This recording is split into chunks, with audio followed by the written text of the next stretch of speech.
Welcome back into Talking Fitchburg. Joining me today from the Department of Ag Trade Consumer Protection. I like to say Ag Trade Consumer Protection. We've got Lara Sutherland. Lara, welcome back to the show. How are you doing today? I'm good. Thank you, Jeremy. Thanks for having me. Thank you for coming back. And today we're going to talk about the scam that makes everyone so upset. It's the auto warranty scam. And if I get another one of these ones, I'm going to lose my mind. So tell me, why? Why are these happening all the time? Why this specific one? It's a great question. And I think one of the, so first of all, you're right. They are incessant.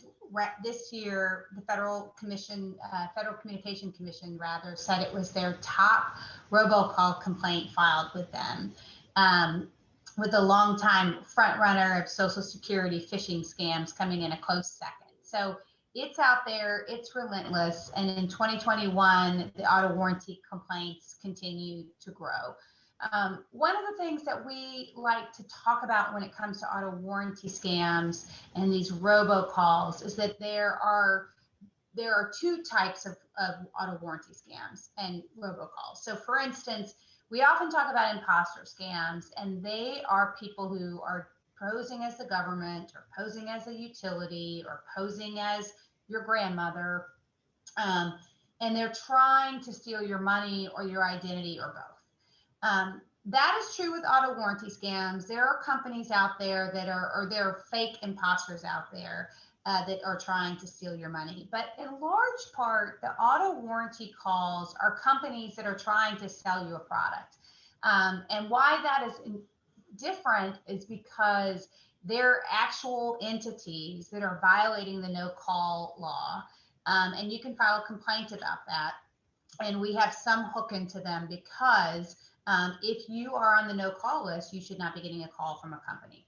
Now, what makes these companies particularly insidious, and not all of them, but the ones that are relentless, is A, they're violating the no-call list, the no-call law oftentimes, and B, they're pretending as though you need their product. They lead you to believe that your warranty is expired or it's about to expire, and that you have to get this product quickly. And oftentimes, some of these products are not very good, and they don't purport to do what they say they do. Now, to be clear, not every single auto warranty company is a scam company, and not every single auto warranty company is violating the no-call list. But many of them are, as you know, because you're getting all these calls. So that's a sort of important distinction from the general imposter call.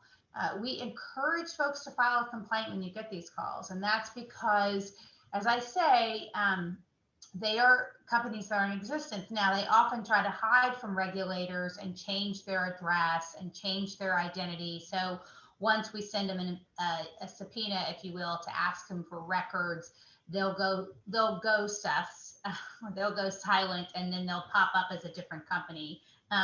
But we're accustomed to that, and we have ways to try to track them down and figure out who they are. So file a complaint if you're getting one of these calls and you're on the no-call list, and let us know about it. The other thing is, there's ways that you can protect yourself from these companies when they're just outright scams.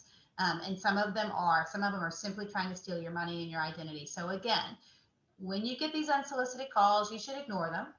If you happen to find yourself in a conversation with them, you should not give them your Social Security card. You should not give them a credit card information. You should not give them your driver's license number or your bank account information. Those are all ways in which you can expose yourself to identity theft and losing money. And if you're dealing with a company that you have a legitimate relationship with, you can hang up and contact them through the normal method that you would contact them through to verify the legitimacy of their request.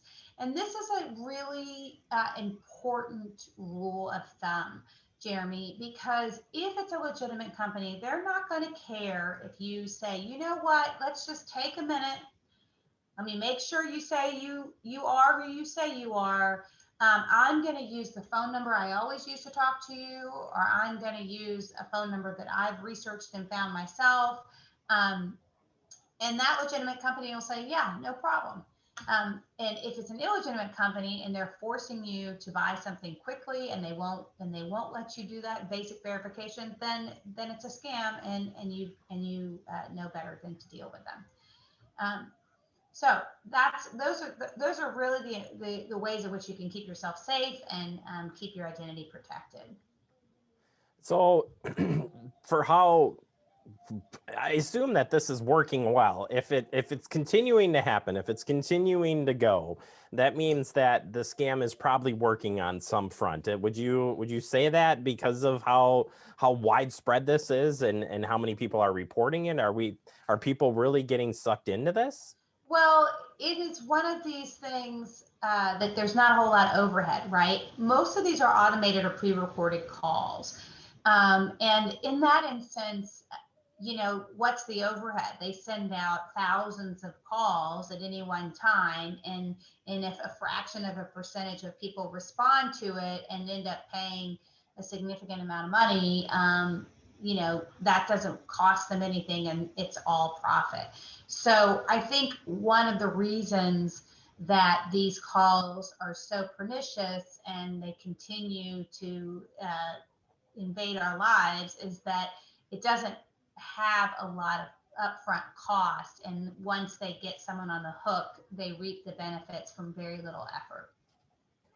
So two follow-up questions to that. One would be just overall, taking phone calls these days just seem impossible if you don't recognize the number. Are you in that boat where you say, you know what, I'm just not going to answer the phone anymore and just wait for the message to occur? And is that going to be an area that will be targeted someday because we're going to be so immune to these that people just don't answer the phones anymore, and then the scammers will find a way to get you on that front? Right. I think that investing in an app like Nomo Robo, for instance, to see if you can block some of these calls is a good use of your time. Calling your carrier, because as you know, with the Trace Act that was passed in 2019, there are requirements on our carriers to do authentication of numbers. That doesn't mean that they can catch all of them, but they are to have this authentication software that is supposed to catch a fair amount of these numbers. So connecting with your carrier to see what, if anything, they can do about these unsolicited calls. And yes, not answering them, right? Letting them go to voicemail. If some of these will go to voicemail, some of them will leave a voicemail. And then you can listen to it and determine whether you think it's something you want to follow up on, but you have the opportunity to do your due diligence and that kind of thing. But absolutely, I think one of the things that is going to be impactful with this industry is that there are legitimate telemarketers. There are telemarketers that register with our department, that follow the law, that don't call people on the no-call list, legitimately have a product that they think is worth selling you, and they're being impacted by this because folks, as you say, are not going to answer their phone because they just don't trust anybody calling them anymore. So it's a real issue, and it's one that I think regulators are obviously having a hard time getting their arms around, in large part because most of these callers come from overseas.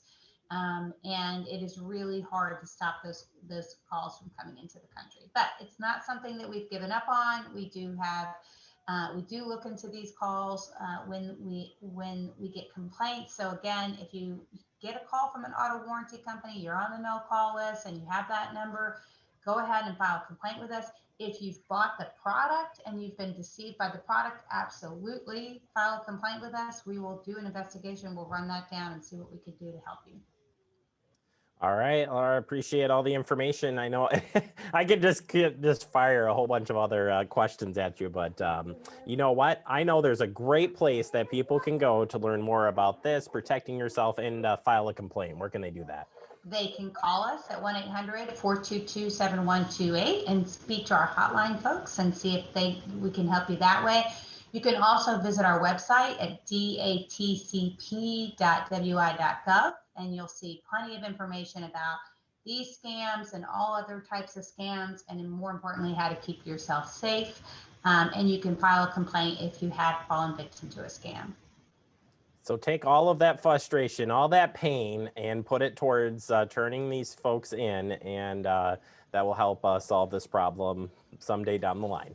Someday down the line, or help to keep you safe. That's exactly right. All right, Lara, thank you so much for your time. I appreciate it, and we'll check back in with you next month. Sounds great. Thanks, Jeremy. You bet. Department of Ag, Trade, Consumer Protection. Hit up the website. It's got all the great information you need to know. And please report it. You got to report it so I don't get any more phone calls. That would be great. And you out there too. All right, we'll take a quick break. More to come. You're watching Talking Fitchburg.